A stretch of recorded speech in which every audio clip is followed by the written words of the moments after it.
Welcome to Chemistry 312, Radiochemistry.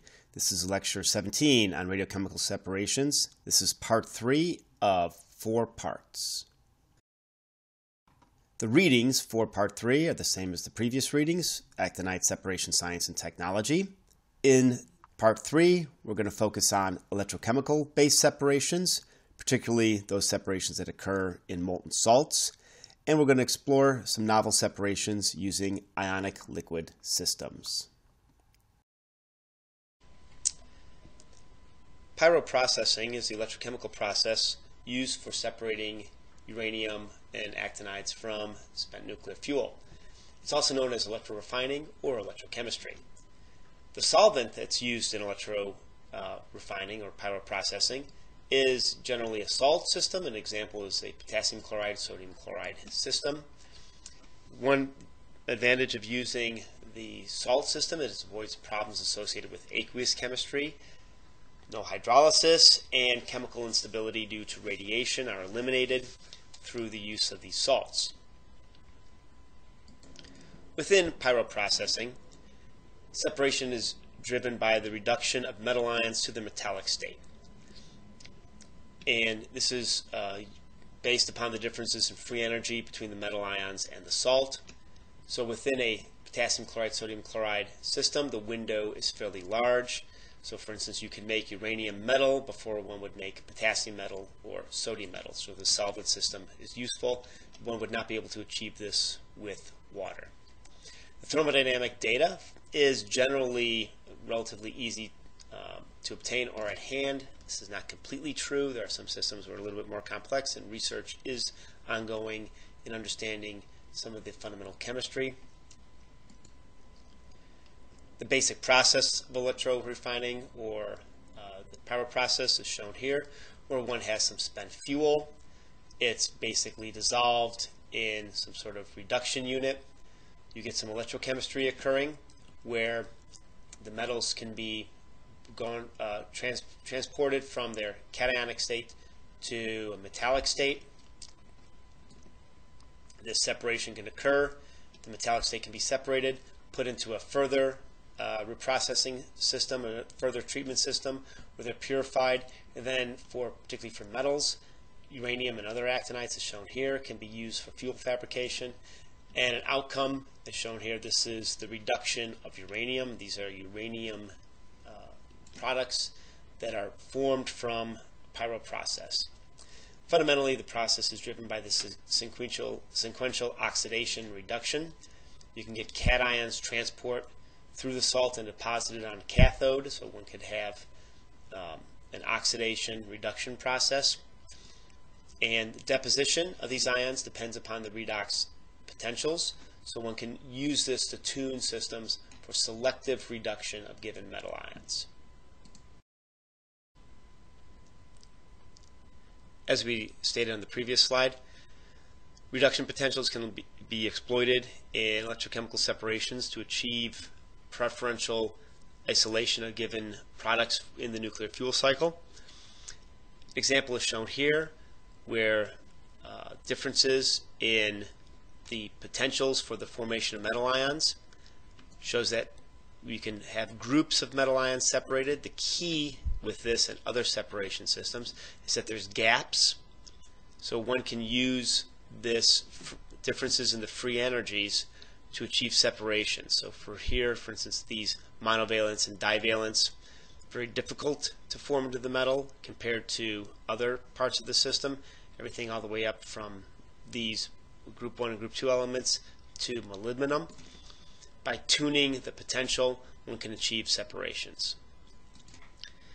These differences in free energies are notable for separating out the different metals, noble metals, shown here, the phase of zirconium to iron, actinides and rare earths, shown in this area, and then the group 1 and group 2 elements. There's also a route for achieving separations by looking at solubilities of chloride in a different systems, for instance cadmium. And then you can almost think of this as a solvent extraction or liquid-liquid phase, except the liquid phases, one are molten salts and liquid cadmium. One looks at the solubility of different elements in cadmium. So one can use this as a way to exploit the differences in behavior for solubilities in cadmium and use this as almost a solvent extraction process. And a lot of this work can be reviewed if one evaluates the Integral Fast Reactor program, the IFR program.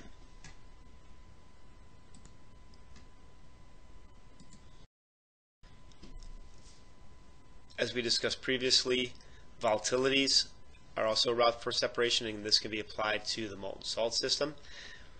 Here's an example of vapor pressure, of temperature versus vapor pressure for different chloride systems.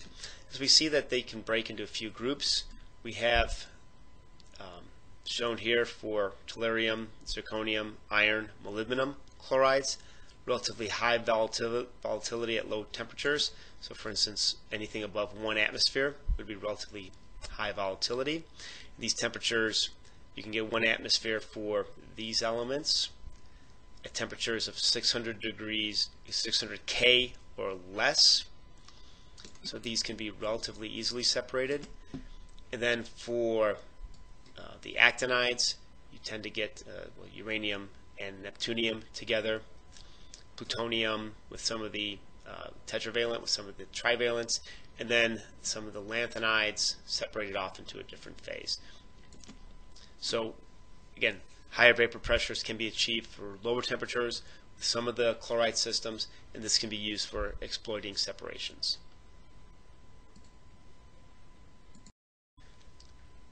There are a few different examples of molten salt or pyro processes that have been used and explored for treating spent nuclear fuel and recovery of uranium. Example of one shown here is oxide type reduction, where oxide fuel is dispersed in a calcium chloride, calcium fluoride salt at 800 degrees. Calcium metal is added to the uranium salt. The uranium salt, the fluoride or the chloride, can be reduced to the metal. Calcium gets converted to the chloride or the fluoride. So this reduces the uranium salt to the metallic phase. Once reduced, the uranium metal can be removed from the salt phase by being dissolved into a second phase. It's called the receiver alloy. For example, an alloy of copper, magnesium, calcium can be produced. The uranium is dissolved into this phase. It exceeds the solubility limit in the receiver alloy and precipitates. So you have separation of the uranium as it's going from the oxide phase at the initial component, reduced to the metallic phase, goes into this receiver salt and precipitates out. Other elements, including plutonium, some other actinides, rare earths, noble metals, can accumulate in this receiver alloy, and they can be separated by distillation. Remember that from the receiver alloy the uranium precipitates, so things that are soluble in the receiver alloy remain separated from the uranium. The group 1 and group 2 elements, along with any iodine and bromine, accumulate in the calcium chloride fluoride salt phase, and again are separated from the uranium metal. And in the case if an oxide was originally used, you would form calcium oxide in the reduction process, so a direct oxide reduction can also be used. And in this case, the calcium oxide would be electrolytically reduced to metal for reuse within the process and insertion at the initial point as the reductant for the uranium. Another example of a separation process based on electrochemistry is shown here, in which uranium trichloride is added to a potassium chloride lithium chloride eutectic, heated to about 450 to 500 degrees. That's one of the issues with molten salts. One needs to be at molten conditions. The uranium is added as a metallic phase into metal baskets. Uranium gets oxidized and an anode to the trivalent state. And so you have a basket, oxidation occurs, and then the uranium travels, it gets reduced back to the metal at a cathode. the transuranics and fission products get oxidized, so uranium will travel out. You can reduce it back to the metal. The fission products can travel to a liquid cadmium cathode and get deposited there. So one can achieve a separation of products with metallic fuel and again produce this uranium metal on the cathode. Plutonium metal can also be formed based on similar processes described for uranium metal. An example here is the direct oxide reduction, in which plutonium dioxide is added to a calcium metal, calcium chloride solution, this impure plutonium metal. We get a reduction of plutonium from the dioxide to the metallic state. We form calcium oxide. This calcium oxide can be recycled by treating the calcium oxide with chlorine gas, forming the calcium dichloride. Again, this can be then reintroduced into a system for producing more plutonium metal. This plutonium metal can be further treated by electro refining. The metal can be added to a magnesia oxide cup in a calcium chloride, potassium chloride salt at elevated temperature, in this case at 800 degrees, well above the melting point of plutonium metal. This melted plutonium metal can then be oxidized to plutonium trichloride, which dissolves in the molten salt. It can then travel to the cathode, as was shown here. At the cathode, it's reformed into the metal. Since it's at temperatures above the melting point, it melts off the cathode into a collection area, and this can be used to produce a ring of pure plutonium metal. Again, this separation process is similar to what can be done for uranium from the oxide. An alternate to pyro processing is use of ionic liquids. Ionic liquids are ions that are liquid at room temperature or up to 100 degrees C conditions. They're composed of bulky, unsymmetrical organic cation and an organic or inorganic anion. There's a large range of possible pairs of ionic liquids, both cations and anions that can be used. They can be task-specific ionic liquids. Some trends within ionic liquids is that they have low vapor pressure. They're able to dissolve organic and inorganic compounds. They're conductive, and a large advantage is their electrochemical window, which is large enough for the reduction of actinides to metals. The properties of ionic liquids can be tuned for a number of applications, including high solubility of a certain species, increase of a reaction rate, electrochemical window, as shown, as we've already discussed, related to electrochemical deposition, and specific interactions with the metal ion. In other words, using an ionic liquid with a functional group that will enhance interactions with a given metal ion.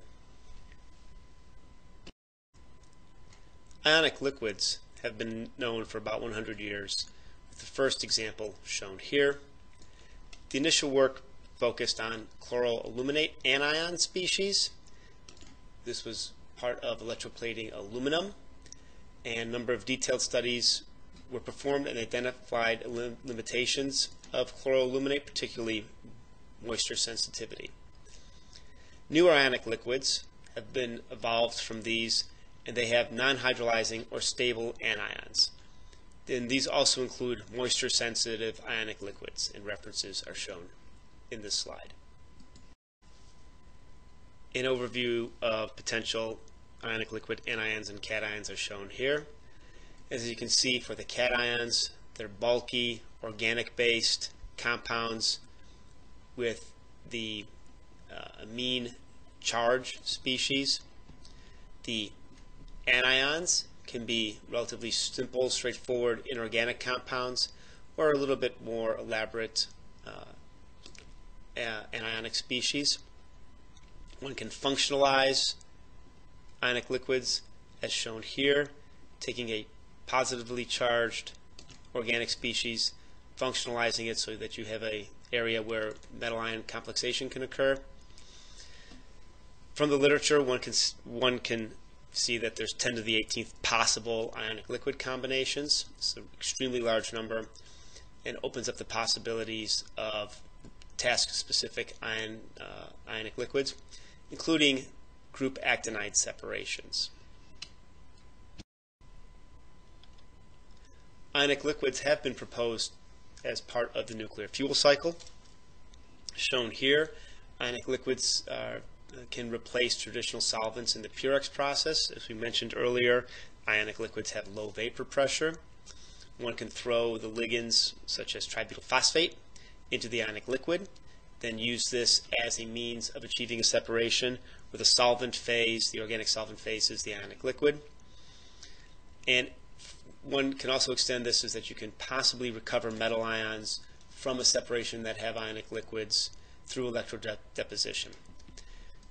This reference here shows a flow sheet that has been proposed for using ionic liquids that fundamentally is similar to the PUREX process, but that also includes separations from the uranium and the plutonium using an ionic liquid. And there are a number of different conversion procedures that can be exploited with this system. As we stated in the previous slide, ionic liquids have been evolved a bit since their initial conception about 100 years ago. The initial haloaluminates are not stable to reduction of the lanthanides or actinides to the metallic state. So for work that's similar to molten salt systems, one would want to develop ionic liquids that have good moisture stability, good cathodic stability, and a large electrochemical window around the order of 6 volts that allow the reduction of the actinides and lanthanides. Some of the advantages that one would have using ionic liquids compared to the molten salts are listed here. The ionic liquids eliminate the corrosion resistance that is necessary for a high temperature molten salt system. They can operate at elevated temperatures, the ionic liquids, in other words, on the order of 100 degrees, but not the systems, not the temperatures that are necessary for the molten salt system. And the molten salts also produce caustic side reactions, whereas the ionic liquids, those are eliminated. There is some data in the literature on the electrochemistry of lanthanides and thorium in an ionic liquid, one that we're interested in investigating.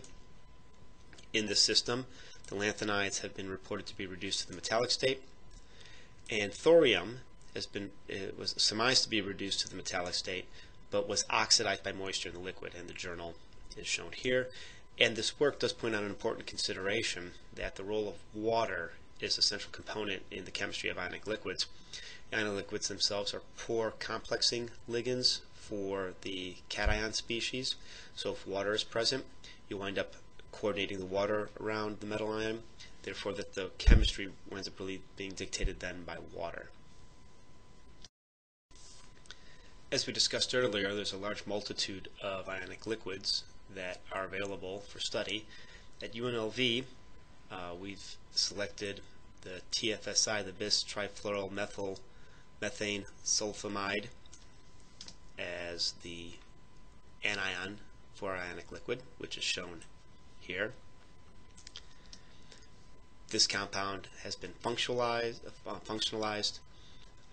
You can read about this in the literature, and we've shown that it has a large potential window with gold, platinum, and glassy carbon electrodes, and this potential window is large enough for reduction of actinides and lanthanides. The full ionic liquid that we're using, it has the cation of the N-trimethyl N-butyl ammonium along with the TFSI, and is written as this compound shown here. An example of the large electrochemical window for the ionic liquids is shown here. This band is our oxygen and hydrogen evolution window for aqueous systems. So this shows the limitation of doing chemistry in water, which is one of the reasons that initially molten salts were chosen. Their electrochemical window is larger. And here's an example of the electrochemical window for the platinum, gold, and glassy carbon electrode with the RTIL that we're investigating. And as we see, compared to an aqueous system of 0.1 molar sulfuric acid, the electrochemical window is much larger. The large negative regime, as shown here, that's accessible, allows reduction of the metal ions, and as we see here, that the glassy carbon ligand, the glassy carbon electrode is the best system. And we also note that the TFSI is a poor ligand, so it can be removed and allow the deposition of the metal on the electrode surface. An example of work that was done using uranium and studying electrochemical reduction of the compound is shown here. In this case, a uranium TFSI compound was produced using uranium-3. Uranium-3 complex was uranium triiodide. This is some glove box work. This synthesis is fairly straightforward. It's shown here where we have the uranium triiodide and tetrahydrofuran with some potassium TFSI ligand is added together under THF, where we get a potassium iodide product and the uranium TFSI compound. We add excess of the potassium ligand. This is stirred for 24 hours under inert atmosphere. As we see a color change, which is indicative of the formation of the uranium TFSI compound. And initially you get a precipitate of the potassium iodide in the system, so one can achieve a separation of this product from this product. And then you can isolate the solid of the uranium after the initial separation of the potassium salt by evaporating off the excess tetrahydrofuran. So then you have a product that can be added to the ionic liquid. As we see here, that this ligand being part of the ionic liquid system, we should have a very soluble uranium compound.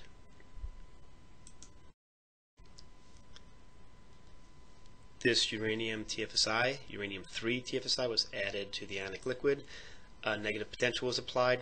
The metal deposition on the gold electrode surface was then evaluated by SEM, EDS, and XRD. The SEM definitely showed the uranium deposition on the foil, and the XRD sample is shown, also showed that we had alpha phase uranium. That's a relatively low temperature formation of the metal. And the EDS data shows that we did not have any oxygen formed. Now with this system, again, we use uranium-3. Doing this with uranium-6 could be a little bit more difficult because you'll have the eel oxygen present. And here's an example of some direct dissolution of uranium, where U3O8 treated with ozone goes from being a solid to a solution phase. We get a dissolution of the material. Then evaluation. We did UV vis spectroscopy, and here's some XAFS data where we see that we have, this is XAFS of the uranium. We see these two oxygens. These are the eel oxygens on uranyl. These are the coordinating oxygens from TFSI. So this shows that this reaction forms the oxidized UO2 in the TFSI solution, and that any chemistry at this point is done with uranium, the uranyl. One of the issues with the uranyl is that we have oxygen present on that molecule, so reduction of this molecule on an electrode, we've shown that it, under certain conditions, can form the uranium dioxide on the electrode surface. This concludes the third part of the lecture on separations, where we focus on electrochemistry-based separations. The final lecture is a review of specific actinide separations and includes a review question series on the entire lecture at the end of part 4.